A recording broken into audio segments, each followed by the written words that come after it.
स्वागत है आप लोगों का एक और नई वीडियो में। तो भाई आज हम लोग सीखने वाले हैं भाई, हम लोग बाय कैसे करते हैं, सेल कैसे करते हैं, मतलब इनके कॉन्सेप्ट समझेंगे कि मार्केट के अंदर होता क्या है। लिक्विडिटी को समझेंगे, फिर ठीक है लिमिट ऑर्डर को समझेंगे जिसके अंदर आता है हमारा स्टॉप लॉस और टारगेट। तो सबसे पहले हम लोग लेके चलते हैं बाय। बाय का मतलब होता है भाई, जब हम लोग देखो दो चीज होती हैं, एक तो हम लोग कर रहे हैं इन्वेस्ट, ठीक है, और एक करते हैं हम लोग ट्रेड। तो भाई दोनों में ये फर्क है भाई, जब हम लोग इंट्राडे कर रहे हैं, ठीक है, और जब हम लोग करते हैं इन्वेस्ट, या फिर हम लोग एक से एक दिन से ज्यादा भी होल्ड करते हैं कोई भी शेयर को, तो उस केस में बाय का मतलब क्या करते हैं वो समझते हैं भाई। जब हम लोग इंटरडे के अंदर समझते हैं बाय का मतलब क्या होता है भाई, हम लोग कोई भी मतलब छोटे छोटे प्राइस पे हम लोग बाय करेंगे। मान लो 1 रुपए पे हमने खरीदा और हम लोगों ने बेच दिया वो 4 रुपए पे, ठीक है। तो जो जो जो जो ये हमको प्रॉफिट हुआ 3 रुपए का, ये हमारा हो गया प्रॉफिट, तो ये हो गया हमारा बाय का, ये हो गया इंट्राडे में, ठीक है। और ऐसे ही इन्वेस्टमेंट में भी हम लोग यही बोलेंगे, जब 1 रुपए कोई चीज हम लोग 4 रुपए में बेचेंगे, मान लो 40 रुपए में बेच दिया, तो ये वाला जो केस हो गया ये भी हो गया बाय वाला, ठीक है। लेकिन बस इसमें डिफरेंस पता है क्या है, जब तो आप लोग इंट्राडे करोगे ना, तो अगर मान लो टाटा का शेयर है आपका 139 रुपीज का, तो जब आप बाय करोगे इंट्राडे के लिए तो वो आपको पड़ेगा 33 रुपीज का, ठीक है। अप्रोक्स में वैसे बता रहा हूँ, मतलब कम का पड़ता है, क्योंकि जो इंडियन इंडियन मार्केट है, जो सेबी नहीं, हाँ जो सेबी है, वो हमको देती है 1:5 की लेवरेज, ठीक है, जो जिसकी वजह से हम लोगों को जो इसका प्राइस है ना वो कम हो जाता है, ताकि हम लोग क्वांटिटी में ज़्यादा ले पाएँ, ठीक है। और वहीं पर अगर मान लो मैं एक दिन से ज़्यादा होल्ड करता हूँ इन्वेस्ट करने के लिए, मान लो मैं स्विंग ट्रेडर भी हूँ, तो मेरे को भाई फुल प्राइस पे करनी पड़ेगी, ठीक है। तो ये हो गया हमारा, सबसे पहले ये वाला तो कॉन्सेप्ट हो गया हमारा बाय वाला, ठीक है। तो ये होता है बाय का। अब आ जाते हैं हम लोग सेल में। तो अब बोलते हैं भाई, करते हैं भाई सेल की बात। तो सबसे पहले अपना करते हैं भाई, तो सबसे पहले इंट्राडे, और अब आ जाते हैं इन्वेस्ट में,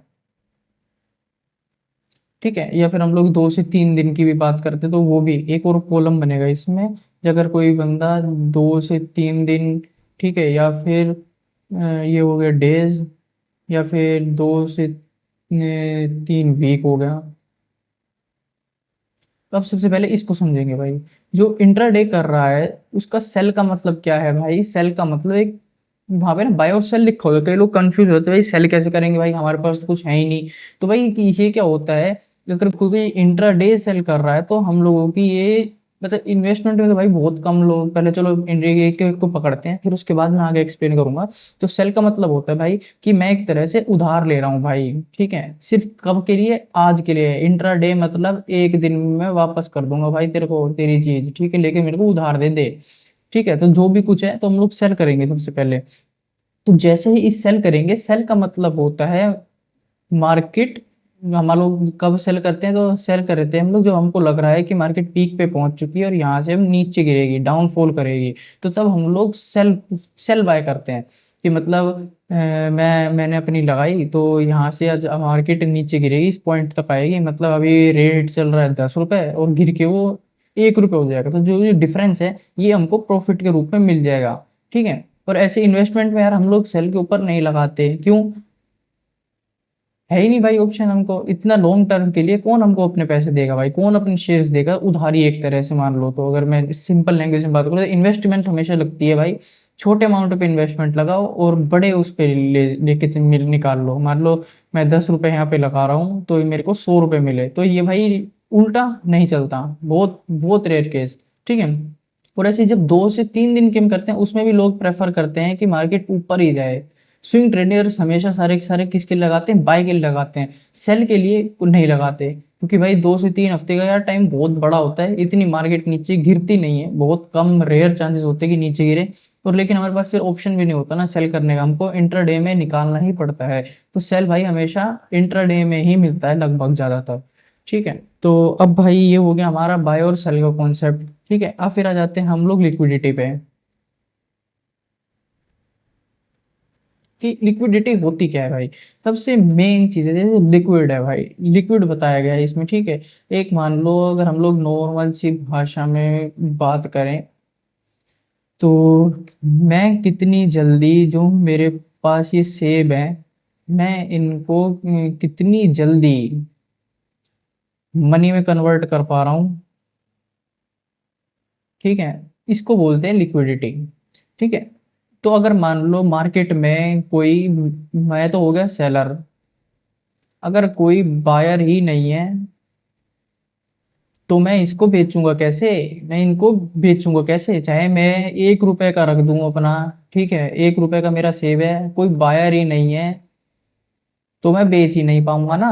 तो इसको बोलते हैं भाई लिक्विडिटी, खरीदने बेचने वाले होने चाहिए। तो ऐसे ही इस मतलब ये तो हो गया भाई एक तरह से रियल मार्केट का एग्जांपल, ठीक है? और ऐसे ही अगर हम लोग इसमें चलते हैं, अगर मान लो हम लोग स्टॉक में की भी बात करते हैं तो भाई इसमें भी सेम चीज़ यही अप्लाई होती है। अगर मान लो मैंने 100 शेयर खरीद रखे हैं, किसी मान लो 1000 ही मान लेते हैं, ठीक है? मैं 1000 को बेचता हूँ और अभी उसका प्राइस चल रहा है 20 रुपए, ठीक है? तो अगर मान लो मैं 1000 रुपए के मतलब शेयर बेचना चाहता हूँ, अगर कोई सामने वाला ही बंदा नहीं है तो मैं उसको बेचूंगा क्या? मैं, चाहे मार्केट ऊपर जा रही है कोई दिक्कत नहीं है भाई, पर मैं बेचूंगा किसे? कोई है ही नहीं खरीदने वाला। अगर मान लो 500 भी कोई आ जाता है, 500 ये बायर है, तो भी मेरी हाफ क्वांटिटी आई है। तो ये सबसे चीज जाते देखी जाती, मतलब ये सबसे ज्यादा चीज देखी जाती है कि मतलब कौन सी मार्केट हाईली हाईली लिक्विडिटी के साथ फ्लो करती है, ठीक है? तो ऐसे ही मैं थोड़ी बहुत रिकमेंड कर देता हूँ, वैसे है नहीं, मतलब आप लोग भी सर्च करो, थोड़ा कुछ भी देखो। तो हाईली लिक्विडिटी के अंदर हमारी जितनी भी ये निफ्टी 50 वाली हो गई, ठीक है, सेंसेक्स वाली हो गई, ठीक है, निफ्टी बैंक हो गई, इन सब चीज़ों के अंदर जोन जोन सी स्टॉक मार्केट्स आती है, मतलब जोन जोन से स्टॉक आते हैं वो सारे के सारे हाई लिक्विडिटी होती है भाई उनकी, ठीक है? तो ये चीज़ है, तो लिक्विडिटी का मतलब बहुत ज़्यादा होता है, मतलब अगर मान लो हमारे पास, तो वो ये जितनी ज़्यादा वॉल्यूम हमारे पास बाय और सेल करने वाले होंगे तो उतनी ज़्यादा हाई लिक्विडिटी होगी, ठीक है? और इतना ही हमको आसानी रहेगी कोई भी ट्रेड लगाने में इंट्राडे में। अगर मान लो फ्यूचर में भी अगर हम लोग जाते हैं तो भाई आसानी से हम लोग बेच पाएंगे, ठीक है? तो ये हो गया भाई कुछ हमारे बेसिक से कॉन्सेप्ट। तो अब इसके बाद अब हम लोग आगे पढ़ते हैं भाई। अब सबसे पहले एक चीज़ आती है हमारी, कई लोग आप लोगों ने देखा होगा, कि मतलब हम लोग लगा देते हैं भाई, मान लो मैं चाहता हूँ, मैं इन्वेस्टमेंट की बात करता हूँ नॉर्मल, ठीक है? अगर मान लो मैं इन्वेस्ट करना चाहता हूँ और मैंने चार्ट एनालाइज करा है कि अभी चार्ट पीक पे चल रहा है यहाँ पे, ठीक है, ये मैंने कुछ लाइन ड्रॉज कर रखी है, तो मैं चाहता हूँ कि जब मार्केट का प्राइस यहाँ पे आए तो तब मैं अपने आप खरीद लूँ। लेकिन मेरे को ये नहीं पता ये कब तक आएगा, यहाँ पे आएगा जरूर, ठीक है, लेकिन मेरे को ये नहीं पता ये इस वाले पॉइंट तक आएगा कब। तो हम लोग एक बोलते हैं भाई ग्रो वगैरह में जीटीटी ऑर्डर करके आता है, ठीक है? तो इसका मतलब होता है कि मतलब जब हम लोग यहाँ पे, यहाँ जब प्राइस वो यहाँ पे आएगा तो ऑटोमेटिक, तो जो ब्रोकर कंपनी है वो ऑटोमेटिक इसको परचेज कर लेगी। ये तो हो गया भाई जीटीटी ऑर्डर, मतलब जब मेरे को परचेज करना है तो मैं उसको एक बोल देता हूँ कि बंदे को, एक अपने ब्रोकर को, कि जब जब मेरा प्राइस इस वाले लेवल तक आ जाए तो अपने आप भाई खरीद लियो यहाँ पे आते ही, ठीक है? ये खरीद लिया उसने, ठीक है? फिर ऐसे ही एक एक ऑर्डर आता है भाई अपना, जब आगे बढ़ते हैं तो जैसे मान लो मार्केट अब तो यहाँ पे पहुंच गई, ये मेरे लेवल्स थे। अब मैं बोल रहा हूँ कि जब मार्केट इस थर्ड लेवल पे आएगी तो अपने आप बिक जाएगी। तो जैसी मार्केट ऐसे यूं यूं चढ़ेगी, जैसे यहाँ पे टच होगी तो ये अपने आप हो जाएगा। ये इसको बोलते हैं भाई टारगेट, ठीक है? ये लॉन्ग टर्म में कम यूज करते हैं, ये इंट्राडे ज्यादा यूज होती है भाई। इंट्राडे ट्रेडर्स ये ज्यादा यूज करते हैं टारगेट वाला। और ऐसे ही एक होती है भाई स्टॉप लॉस वाली चीज। तो स्टॉप लॉस के अंदर क्या होता है, तो पहले मान लो ये 3 है, ठीक है?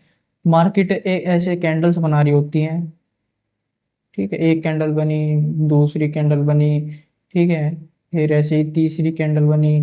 तो अगर मान लो मैं यहाँ पे ट्रेड मारता हूँ तो मैं बोल रहा हूँ कि मतलब नीचे जाएगी यहाँ से मार्केट, तो मेरा स्टॉप लॉस इसका यहाँ पे डलेगा, ऐसे स्टॉप लॉस डलेगा, ठीक है? इस वाले पॉइंट पे मैंने बाय करा होगा और नीचे डलेगा हमारा टारगेट, ऐसे टारगेट। तो ऐसे ये फिल करना होता है, मतलब यहाँ पे होता है कि अगर मान लो अपना प्राइस इस वाले पॉइंट पे हिट करेगा, यहाँ इस वाले पॉइंट पे हिट करेगा तो ये हो जाएगा हमारा स्टॉप लॉस, ठीक है? इस वाले पॉइंट पे हमने परचेज करा था, ठीक है, और जो ये वाला पॉइंट है ये अपना हो जाएगा टारगेट।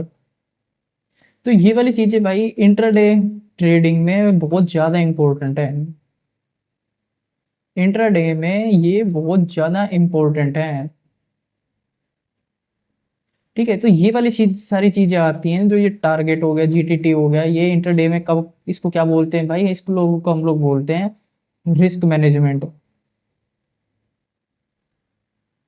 ठीक है, कि हम लोग किस रेशो में अपना रिस्क मैनेज कर रहे हैं, मतलब हमारा रिस्क मान लो, अगर मान लो मैं 10 रुपए अगर दे रहा हूँ तो मेरे को बदले में क्या 20 रुपए मिल रहे हैं, तो मैं 1:2 का हो गया अपना ये रिस्क मैनेजमेंट ना। तो ये चीज हम लोगों को बहुत ज्यादा ध्यान में रखना होता है, ये सारा पार्ट आता है रिस्क मैनेजमेंट, जो हम लोग बाद में पढ़ेंगे। तो आज भाई अपनी सीधी सी क्लास यही थी, नॉर्मल सी। ठीक है, हम लोगों ने सीखा बाय और सेल क्या होता है। ठीक है, फिर उसके बाद हमने लिक्विडिटी सीखी। ठीक है, और हमने ये मार्केट ऑर्डर सीखे।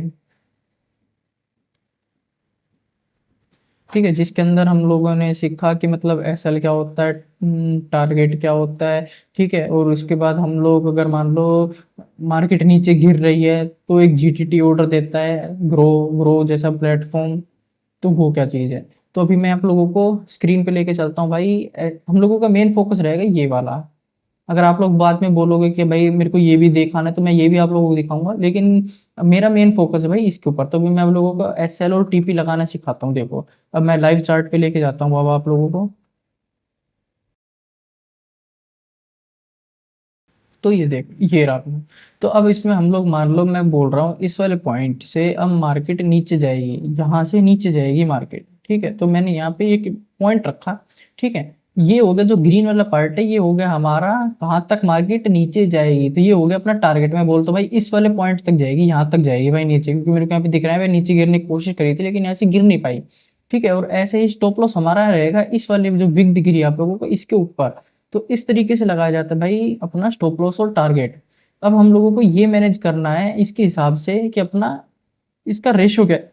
अब देखो 1:0.8 दिखा रहा है ये। तो जैसे ही मैं इसको एक्सटेंड करूंगा, अरे ऐड पहले आ जाती भाई। तो जैसे ही मैं इसको एक्सटेंड करूंगा तो 1:2 का हो जाएगा ये। जैसे 1:2, हमको 1:2 का चाहिए। ये देखो, तो ये केस हो गया जैसे अपना। ठीक है, तो जैसे ही मान लो, जैसे देखो ये डोज दिखा रहा है, अब जैसे ही माइनस जा रहे हैं, देखो -0.483 दिखा रहा है ना। तो ऐसी जगह मान लो ऊपर जाएगा प्राइस, तो ये मेरे को माइनस होगा। जैसे देखो अमाउंट में यहाँ पे मेरा लॉस होगा 750, और यहाँ पे मेरे को कितना मिलेगा, लगभग 1500। तो ये देखो, तो ये चीज है भाई। तो जैसे ही ऊपर मार्केट जाएगी तो ये लगेगा हमारा स्टॉप लॉस, जैसे यहाँ हिट हो जाएगी तो अपने आप एग्जिट हो जाएगा। और अगर नीचे की तरफ जाएगी तो अपने आप यहाँ पे जैसे टच होगी तो अपने आप वो हो जाएगा, अपना टारगेट हिट हो जाएगा और हमारी एंट्री क्लोज हो जाएगी।